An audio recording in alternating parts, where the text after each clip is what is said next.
The headliners.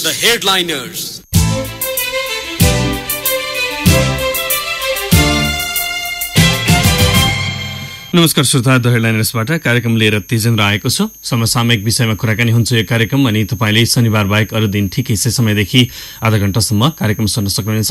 आजको कार्यक्रममा हामी राप्रपा नेपालका अध्यक्ष एवं पूर्व उपप्रधान तथा परराष्ट्र मन्त्री कमल थापासँग कुराकानी गर्दैछौँ।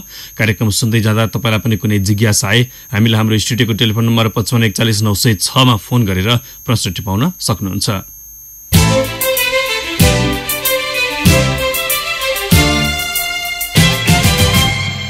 श्रोता, आगामी बिहिबारबाट हुने भारत भ्रमणको एजेन्डा र तयारीबारे यो बेला प्रधानमन्त्री पुष्पकमल दाहाल छलफलमा व्यस्त हुनुहुन्छ।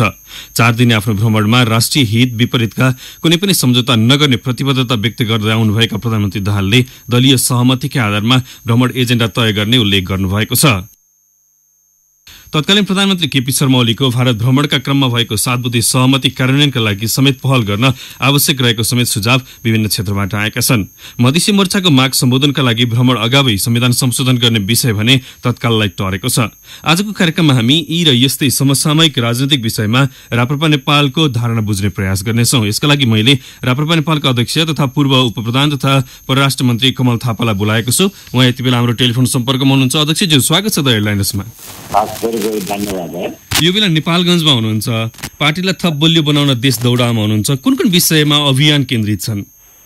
अहिले मुख्य रूपले हामी दुईवटा विषयमा केन्द्रित रहेर यो देशव्यापी प्रशिक्षण कार्यक्रम गरिरहेका छौँ। पहिलो समसामयिक परिस्थिति का बारेमा पार्टीका कार्यकर्ताहरूलाई जानकारी गराउने, खास गरी संविधान निर्माण भइसकेपछि मुलुकमा जुन शान्ति, स्थिरता र आर्थिक विकासको लक्ष्य प्राप्त हुनेछ भन्ने आम जनताको विश्वास छ। त्यस विपरीत कार्य हुन लागिरहेको बारेमा पार्टी कार्यकर्ताहरूलाई सचेत गराउने र दोस्रो आगामी स्थानीय निर्वाचनको तयारीको निमित्त पार्टीलाई प्रशिक्षित गर्ने, यो दुईटा उद्देश्यका साथ हामी देशव्यापी भ्रमणमा छौँ। अहिलेसम्म जुन ठाउँमा यहाँ पुग्नुभयो त्यो ठाउँबाट जनताको राय के पाउनु भएको छ?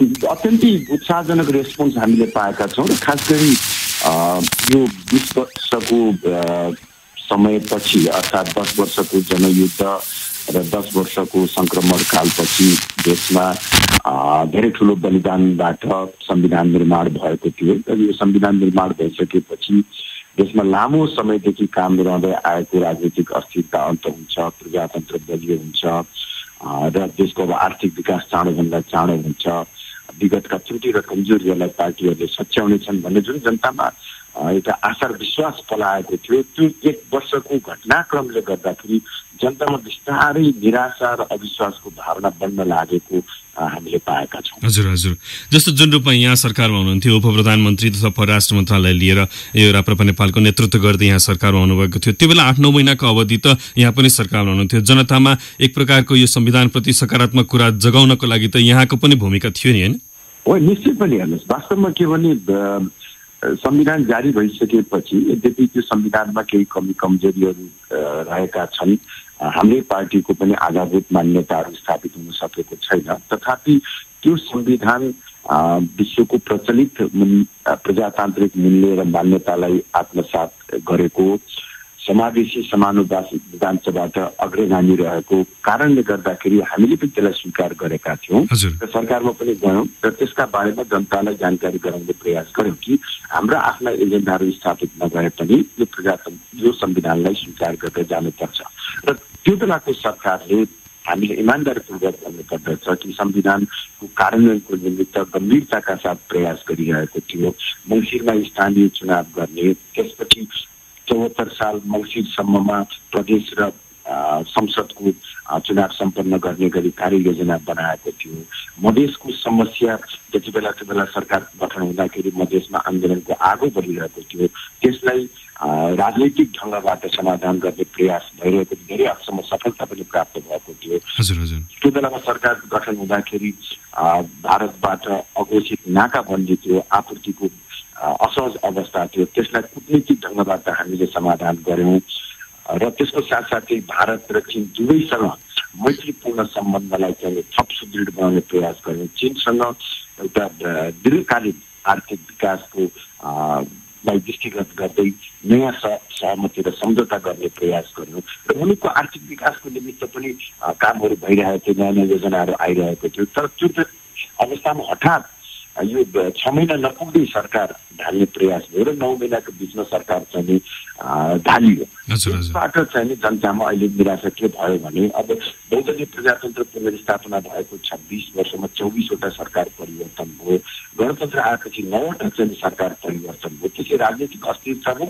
राजनीतिक अस्थिरताले देशलाई ठुलो नोक्सान पुर्याएको हुनाले अब चाहिँ राजनीतिक स्थिरता आउँछ कि भनेर जनताले सोचेकोमा अब अध्यक्षज्यू यो त कस्तो भने आफू नेतृत्वको अथवा आफू सहभागी सरकार चाहिँ लामो समयसम्म जाओस्, अर्काको नेतृत्वको र अरू सहभागी सरकार चाहिँ यो चाहिँ छिटै ढलिहालोस् र आफू सरकारमा जान पाऊ भन्ने त यो नेपाली राजनीतिज्ञको चरित्रै जस्तो बनिसक्यो नि अब त। वास्तवमा के भने प्रजातन्त्रमा सरकारहरू फेरिनु भने अस्वाभाविक होइन, त्यो नियमित प्रक्रिया नै हो। जनताको म्यान्डेट अनुसार आवधिक चुनाव हुन्छ र आवधिक चुनाव भइसकेपछि जनताले दिएको जनादेश अनुसार सरकार निर्माण हुँदै जान्छन्, त्यस्तो अस्वाभाविक होइन।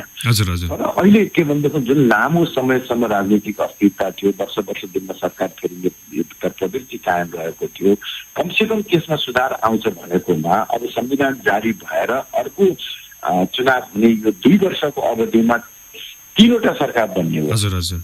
अब यसले गर्दाखेरि तपाईँ के भने फेरि त्यही पुरानो रूप चाहिँ यथावत जाने भयो। त्यो पुरानो रूपले गर्दा राजनीतिक अस्थिरता आउने भयो। राजनीतिक अस्थिरताले गर्दाखेरि प्रजातन्त्र कमजोर हुने, आर्थिक विकास नहुने, यो चिन्ता त स्वाभाविक हो। म खास गरी के भने प्रमुख राजनीतिक दलका नेताहरूलाई बडो विनम्रतापूर्वक के आग्रह गर्न चाहन्छु भने यो गलत सन्देश गएको छ। राम्रो नराम्रो जेसुकै भन्नुहोस्, सरकार फेर्न चाहनेहरूले सरकार फेर्नुभयो, उहाँहरू खुसी पनि हुने होला। सरकार गएको कारणले गर्दा कोही साथीहरू दुखित पनि हुने होला। तर यसले राष्ट्रिय अन्तर्राष्ट्रिय क्षेत्रमा चाहिँ अत्यन्तै गलत सन्देश। यो गलत सन्देश भनेको कस्तो अध्यक्षज्यू? गलत सन्देश भनेको पहिलो कुरो त मैले यहाँलाई निवेदन गरिहालेँ कि यो नयाँ संविधानले पनि देशमा राजनीतिक स्थिरता दिन सक्दैन। यो नयाँ संविधानले पनि फेरि वर्ष दिनमा सरकार फेर्ने पुरानै प्रवृत्ति र रोगलाई निरन्तरता दिनेछ। र यो अहिलेको चाहिँ तपाईँको पछिल्लो राजनीतिक घटनाक्रमपछि राजनीतिक दलहरूका बीचमा तिक्तता र असमझदारी बढ्यो, जसले गर्दा संविधान कार्यान्वयन हुन अब चाहिँ जटिल हुने स्थितिमा देखिरहेका छु। अब अहिले नै चुनावको बारेमा अनेक किसिमको विवादहरू सिर्जना भइसकेको छ। यसले गर्दाखेरि के भन्छन्, आम जनतामा गलत सन्देश गयो। विदेशमा पनि अन्तर्राष्ट्रिय समुदायमा पनि सारा अन्तर्राष्ट्रिय समुदायले के हेरिरहेको थियो भने नेपालमा 10 वर्षको जनयुद्ध र 10 वर्षको संक्रमण कालपछि अब नेपाल राजनीतिक स्थिरतातर्फ जाँदैछ, एउटा स्थायी राजनीतिक प्रणाली निर्माण गरेर अगाडि बढेर जाँदैछ भन्ने सोचेकोमा अहिले त्यसको ठिक विपरीत सन्देश चाहिँ हामीले प्रभावित गरिरहेका छौँ। अब यसमा सचेत हुनुपर्ने जुनले त भइसक्यो। अब यसमा फेरि हामीले एकअर्कालाई दोष लगाउने भन्दा पनि अब कसरी यसलाई सुधार गर्ने भन्ने हाम्रो प्रयास हुनुपर्छ। भनेपछि यो बेलामा जुन रूपमा अहिले प्रधानमन्त्रीजीको भारत भ्रमणको चर्चा छ र यो वर्तमान गठबन्धन भएको छ कांग्रेस र नेकपा माओवादी केन्द्रको विशेष गरेर दुईटामा गठबन्धन भएको छ, यो गठबन्धन सहज छ भन्ने कुरा यहाँलाई लाग्दैन? असहज रूपमा यो गठबन्धन अथवा वर्तमान सरकार बनेको छ भन्ने यहाँको बुझाइ हो? अब योभन्दा अगाडिको सरकारले त्यस्तो धेरै ठुलो जघन्य राष्ट्रिय अपराध गरेको भए, संविधानको भावना विपरीत काम गरेको भए निश्चय पनि सरकारलाई परिवर्तन गर्नु औचित्यपूर्ण हुन्छ। अनि यो नेपालमा जति पनि सरकार बने, यहाँले भन्नुभयो कि 26 वर्षमा 24वटा सरकार बनिसकेका छन्। यी 24वटा सरकार गठनमा एउटा दलको भन्दा पनि अन्य दलको समर्थनमा बनेका उदाहरणहरू बढी छन्। अब आन्तरिक सहमति जुन रूपमा दस्तावेजको रूपमा बाहिर नआउला तर मौखिक रूपमा भएका सहमति कार्यान्वयन नहुँदाखेरि ढलेका सरकारहरू पनि धेरै नै छन् नि, होइन? हो, निश्चय पनि केपी ओली नेतृत्वको सरकारलाई त्यो उदाहरणमा लिन सक्यो नि? अनि सकिन्छ, निश्चय पनि हेर्नुहोस्। अब नेपालको अब एउटा नियति जस्तो भएको छ कि राजनीतिक दल र दलका नेताहरूमा दूरगामी सोचाइ राख्ने, राष्ट्रिय हितलाई चाहिँ प्राथमिकता दिने, निश्चित नैतिक मूल्य र मान्यताको आधारमा राजनीति गर्ने प्रवृत्ति भन्दा व्यक्तिको महत्वाकांक्षा र पार्टीको स्वार्थलाई नै आधार बनाएर अगाडि जाने प्रयास भइरहेको छ। यसमा हामीहरू पनि केही हदसम्म दोषी हुन सकौँला, तर मूल रूपमा यो प्रवृत्ति नेपालको राष्ट्रिय राजनीतिमा देखिएको छ। प्रजातन्त्र भनेको केवल मुखले भाषण गर्ने विषय मात्र होइन, यो अत्यन्तै एउटा संवेदनशील व्यवहार र अभ्यास हो। हामीले ठिक ढङ्गबाट प्रयोग गर्न सक्यौँ भने त्यसले राम्रो परिणाम दिन्छ। होइन भने संसारका कैयौँ मुलुकमा हामीले देखेका छौँ प्रजातन्त्रकै कारणले गर्दाखेरि अराजकता र द्वन्द्व चाहिँ देश गएको, देश संसारका अन्य विभिन्न मुलुकहरूमा देखिएको छ। त्यसबाट हामीले पाठ सिक्नुपर्छ भन्ने मलाई लाग्छ। अब कमलजी, जस्तो जुन रूपमा यहाँ पनि सहभागी हुनुभएको एमाले अध्यक्ष केपी ओली नेतृत्वको सरकार थियो, उसले दीर्घकालीन रूपमा एकदम राम्रा योजनाहरू अगाडि ल्यायो, राष्ट्रिय स्वाधीनताको विषयमा प्रखर रूपमा एकदम खरो रूपमा प्रस्तुत हुनुभयो। उहाँ तपाईँले पनि अन्तर्राष्ट्रिय फोरममा त्यही अनुसारको आफ्नो प्रस्तुति दिनुभयो। तर जनतालाई तत्काल चाहने विषयहरूमा भने तपाईँ सहभागी हुनुभएको सरकार सहभागी हुन सकेन। अहिलेको सरकारले त्यो गरिरहेको छ, यसमा त तपाईँ सकारात्मक हुनुहुन्छ नि, होइन? होइन, अब सरकारले राम्रो काम गर्यो भने म सकारात्मक हुन्छु, त्यसको चाहिँ स्वागत पनि गर्दछु। त्यसमा हामीले अन्यथा ठान्नुपर्ने जरुरी छैन। अब त्यो आगामी दिनमा अब देखिने कुरा हो। अहिले त भर्खर 1 महिना मात्र भएको छ गठन भएको। अहिले नै त्यसको बारेमा कुनै नकारात्मक टीका टिप्पणी गरिहाल्नु पनि जरुरी छैन। केवल यो प्रवृत्ति र सङ्केत को बारेमा मात्र मैले चर्चा गरेको हुँ। हजुर। अब भारत प्रधानमन्त्रीजीको यो बिहिबारदेखि भारत भ्रमण हुँदैछ। तपाईँले त परराष्ट्र मन्त्रालय समेत सम्हाल्नुभयो। भारतको विभिन्न चरणमा लगभग 4-5 चोटि यहाँले भारत भ्रमण पनि गर्नुभयो। भारतको चाहना इच्छाहरू बुझ्ने प्रयास पनि गर्नुभयो। प्रधानमन्त्रीको भारत भ्रमण कुन रूपमा र कस्तो रहोस् भन्ने राप्रपा नेपाल र तपाईँको व्यक्तिगत धारणा?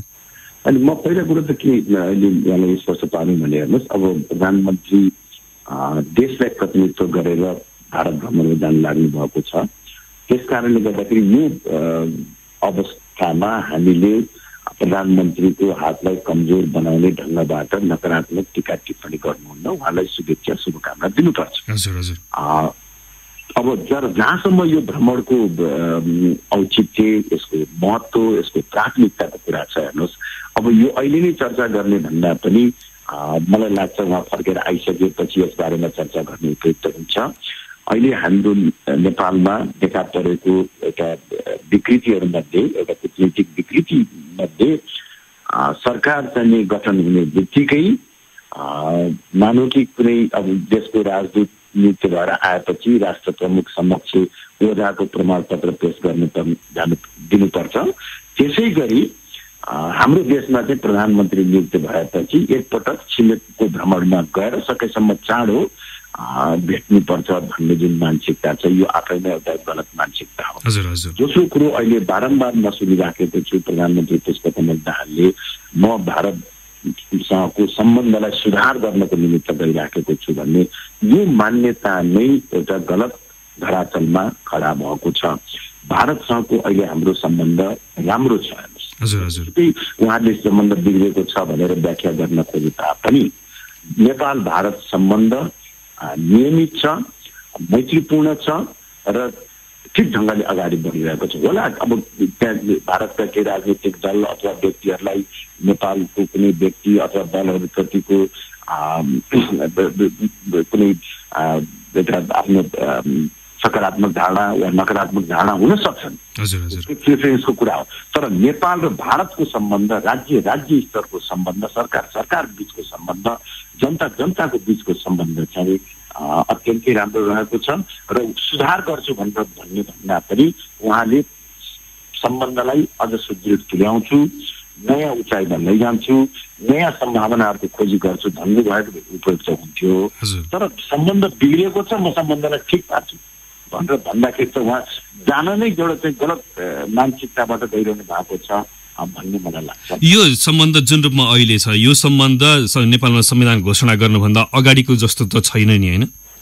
यो त छैन। त्यो बेलामा वास्तवमा अब नेपालले आफ्नो संविधान आफै निर्माण गर्ने, जारी गर्ने जुन सार्वभौम अधिकार हो, त्यसका बारेमा भारतमा केही भ्रमहरू थिए। नै, मैले यहाँ जान्न खोजेको के हो भने जस्तो जुन रूपमा संविधान घोषणा गर्नुभन्दा अगाडिको अवस्था थियो, त्यो अवस्था अहिले नरहेपछि प्रधानमन्त्री दाहालज्यूले त सम्बन्ध सुधार गर्छु भनेर भन्न त पाउनु भयो नि? होइन, सम्बन्ध सुधार भन्दा पनि सम्बन्ध सुदृढ गर्ने, बिग्रेन सुधार गर्ने हो। हजुर, बिग्रेकै छैन। सम्बन्ध त बीचमा संविधान जारी भइसकेपछि केही तिक्तता थियो, केही असमझदारी थियो, जसको कारणले गर्दाखेरि नेपालले कैयौँ महिनासम्म अघोषित आर्थिक नाकाबन्दी पनि खेप्नु पर्यो। दसैँ तिहार चाड जस्ता छठका पर्वहरूमा समेत जनताको घरमा ग्यास प्राप्त नगरेर चुलो बल्न सकेनन्। त्यो स्थितिलाई त हामीले कूटनैतिक प्रयासबाट भारतलाई सम्झाउनु पर्ने सबै कुरो चाहिँ सम्झाएर सम्बन्धलाई पूर्ववत अवस्थामा ल्याइसकेका थियो, नाकाबन्दी अन्त भइसकेका थियो। अब यो हामीहरूको सरकार हट्नुभन्दा अगाडि जुन र जुलाई महिनामा मात्रै 23वटा द्विपक्षीय बैठकहरू बसेका छन्। पञ्चेश्वरको उहाँ कुरा गरिरहनु भएको छ, पञ्चेश्वर त त्यही बेला ट्र्याकमा हामीले राखिसकेका थियौँ। पञ्चेश्वरको बैठक चाहिँ नेपालमा पनि भयो, त्यसै गरी पनि त्यसको डिपिआर तयार गर्ने अन्तिम चरणमा पुगिसकेको छ र यस्ता लगायत सुरक्षा, व्यापार विविध क्षेत्रमा 23वटा बैठकहरू चाहिँ द्विपक्षीय भए र प्रधानमन्त्री केपी शर्मा ओली भारत भ्रमणमा गएर महत्त्वपूर्ण चाहिँ सहमति र सम्झौता गरेर आइसकेको छ। त्यो सम्बन्ध त ट्र्याकमा आएको। मैले भने के भन्दा हेर्नुहोस्, अब राजनीतिक दलहरूको बिचमा भारतका राजनीतिक दल, त्यहाँका नेताहरू र यहाँका राजनीतिक दल र नेताहरूको बिचमा केही आपसी मतभेद वैमनस्यता हुन सक्छ चाहिँ, तर दुई देशको सम्बन्ध चाहिँ ट्र्याकमा छ भन्ने कुरो चाहिँ हामीले स्वीकार गर्नै पर्छ।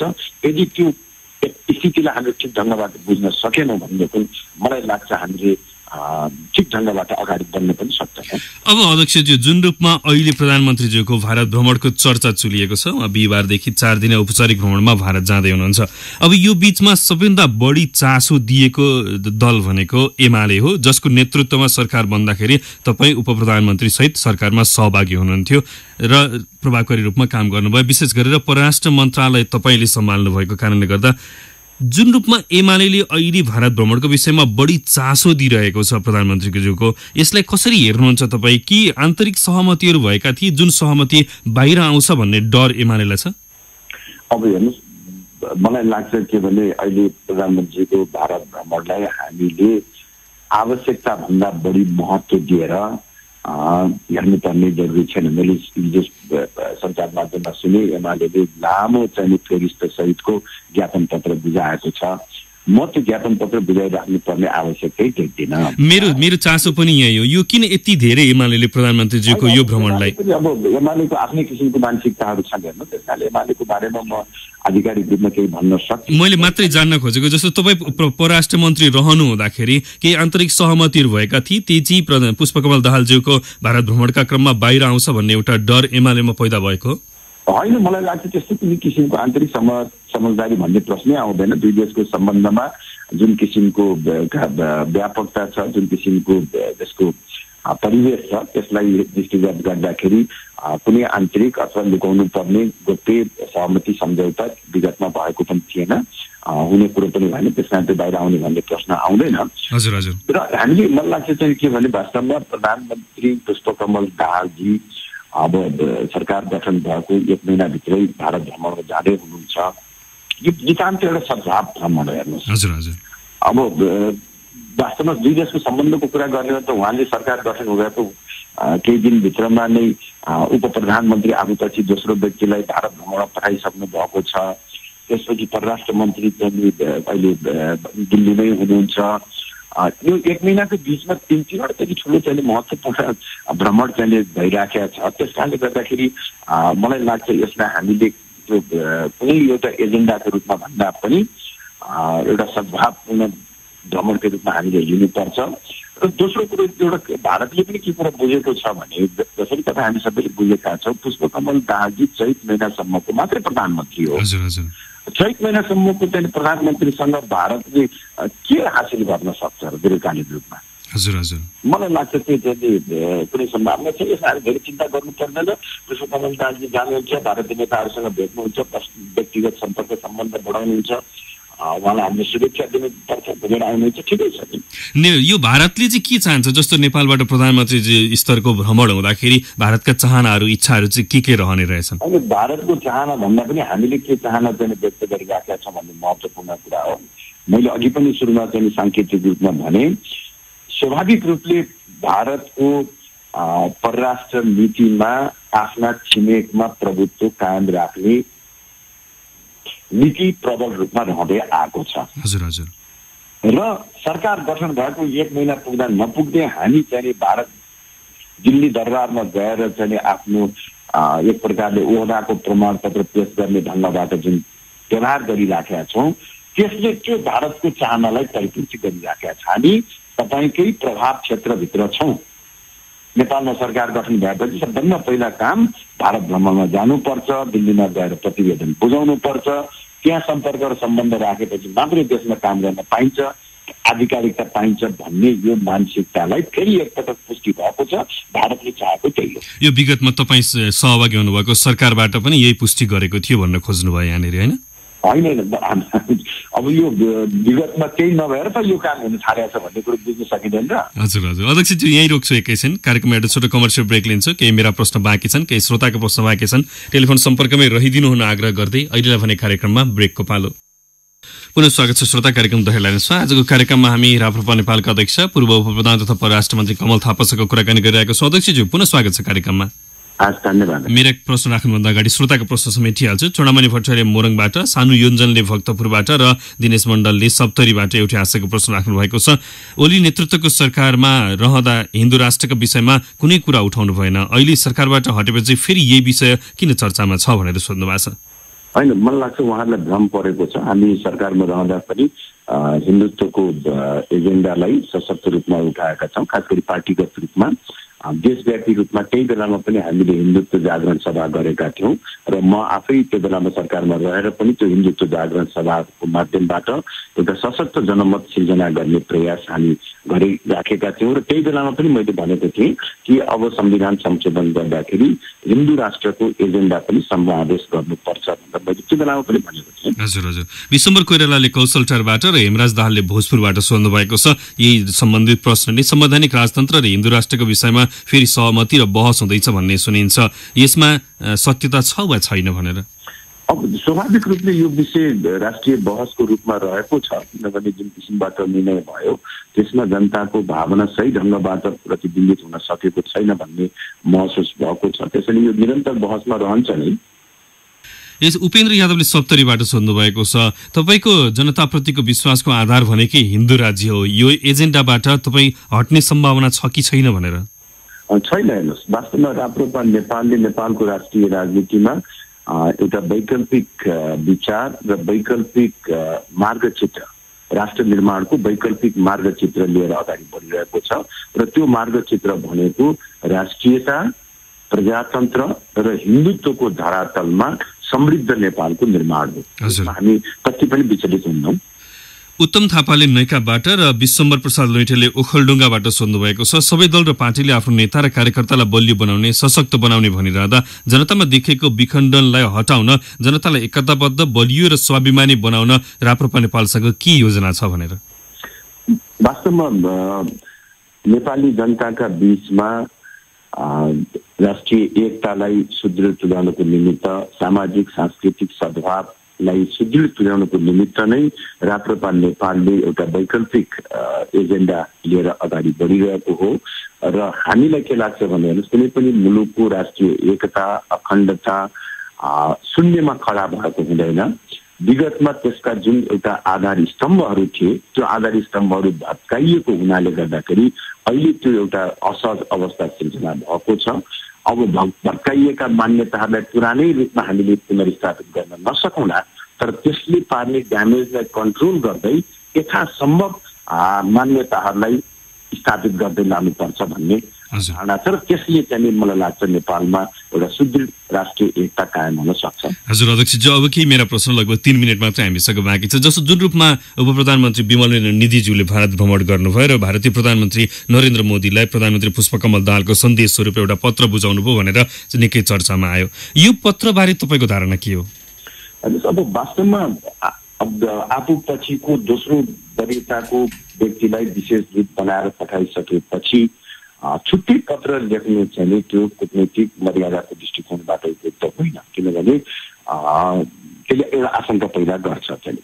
तर म चाहिँ यो पत्रलाई धेरै ठुलो विवादमा ल्याउनु आवश्यक ठान्दिनँ, किनभने अब प्रधानमन्त्री पुष्पकमल दाहालजीका आफ्ना मान्यताहरू होला, आफ्ना प्राथमिकताहरू होला, प्रत्येक हुँदाहुँदै पनि उहाँले पत्र नै लेखेर नेपालको राष्ट्रिय सार्वभौमिकतालाई कुण्ठित पार्ने अथवा नेपालको आन्तरिक मामिलामा भारतको हस्तक्षेपमा आमन्त्रित गर्ने ढङ्गबाट पत्र लेख्नु भयो होला भन्ने मलाई लाग्दैन। यो खुसी बनाउनको लागि अथवा आफ्ना प्रतिबद्धताहरू व्यक्त गर्न, जस्तो तपाईँ भारतमा जानुभएको बेलामा पनि नन पेपरको चर्चा निकै थियो होइन? हजुर, अब त्यो बेलाको चर्चा चाहिँ गलत अर्थमा रहेको छ हेर्नुहोस्। वास्तवमा कुनै किसिमको नन पेपर मैले दिएको पनि छैन। नेपालका राष्ट्रिय राजनीतिक दलहरूका बीचमा मधेस समस्यालाई समाधान गर्ने बारेमा जुन सहमति भएको थियो, उहाँहरूले जिज्ञासा राख्नुभयो कसरी समाधान हुँदैछ भन्दाखेरि पहिले यो किसिमबाट हामी समाधान गर्ने प्रयास गरेका छौँ भनेर भनेको मात्र हो। तर त्यसलाई चाहिँ यहाँ केही राजनीतिक दलका नेताहरूले र आम सञ्चार माध्यमले जुन ढङ्गबाट प्रचार गर्दै त्यसले अलिकति भ्रम उत्पन्न भएको मात्र हो। नेपालको आन्तरिक मामिलाका बारेमा हामीले विदेशीहरूसँग छलफल गरेर निर्णय गर्ने भन्ने त्यो सोचाइ नै गलत हो। अब अध्यक्षज्यू, जुन रूपमा यहाँले चाहिँ असक्षम भनेर भारतीय राजदूतलाई फिर्ता बोलाउनु भएको थियो बेलामा दीप कुमार उपाध्यायलाई, वर्तमान सरकारले फेरि उहाँलाई नै भारतको लागि सिफारिस गरेको छ। यो असक्षम भनेर त्यो बेलामा कुन रूपमा यहाँले प्रस्तुत गर्नुभएको थियो? फिर्ता बोलाउनुको कारण के थियो? होइन, वास्तवमा असक्षम भन्दा पनि हामीले कुनै आग्रह पूर्वाग्रहको आधारमा होइन। अब सरकार गठन हुँदा नै हामीलाई थाहा थियो कि दीप कुमार उपाध्यायजी नेपाली काङ्ग्रेसको वरिष्ठ नेता हुनुहुन्छ। नेपाली काङ्ग्रेसले नै उहाँलाई चाहिँ सिफारिस गरेर पठाएको हो। काङ्ग्रेस भएको कारणले गर्दा फिर्ता बोलाउनु पर्छ भन्ने हाम्रो सोचाइ सुरुदेखि नै थिएन। उहाँले झन्डै 5-6 महिना त हामीले उहाँसँग मिलेर काम गर्यो। उहाँले पनि राम्रै सहयोग पनि गरिराख्नुभयो। तर जब नेपालमा नेपाली काङ्ग्रेस समेत मिलेर सरकार परिवर्तन गराउने खेल हुन थाल्यो, त्यो अवस्थामा अब नेपाली काङ्ग्रेसको पृष्ठभूमि भएको व्यक्तिले तत्कालीन सरकारको नीति अनुसार भारत सम्बन्धलाई अगाडि बढाउनको निमित्त गाह्रो हुन्छ कि? हामीले तत्कालीन सरकारको नीति र प्राथमिकता अनुसार सम्बन्धलाई थप सुदृढ तुल्याउनुको निमित्त विकल्प खोजेका मात्र। भनेपछि दलीय रूपमा मात्रै असक्षम हुनुभयोमा राष्ट्रको हिसाबमा चाहिँ असक्षम हुनुहुन्थेन? होइन, राष्ट्रिय दृष्टिकोणबाट भन्दा पनि तत्कालीन राजनीतिक परिस्थितिमा चाहिँ उहाँको भूमिका प्रभावकारी हुन सक्दैन भन्दा हामीले चाहिँ फिर्ता हौँ। र अहिले अब त्यसरी सरकारले फिर्ता बोलाइसकेपछि सरकार भनेको त एउटा निरन्तरता रहने संस्था पनि हो। र अहिले फेरि उहाँलाई नै भारतमै राजदूतको रूपमा चाहिँ पठाउँदाखेरि त्यो बेलाको सरकार र त्यो बेलाको सरकारमा रहेका राजनीतिक दलहरू स्वयं प्रधानमन्त्री पुष्पकमल दाहालजीको पार्टी पनि त्यहाँ संलग्न छ र उहाँलाई फिर्ता बोलाउने बेलामा स्वयं उहाँका पार्टीका व्यक्तिहरूलाई पनि त्यो कुरा थाहा छ, जानकारी छ र मलाई लाग्छ पुष्पकमल दाहालजीलाई पनि त्यस बारेमा जानकारी छ। पनि सहमतिमा चाहिँ भएको निर्णयलाई उहाँले आफैले जुन किसिमबाट फेरि पठाउने काम गर्नुभयो, त्यसले अलिकति प्रतिशोधको भावना चाहिँ देखिएको छ।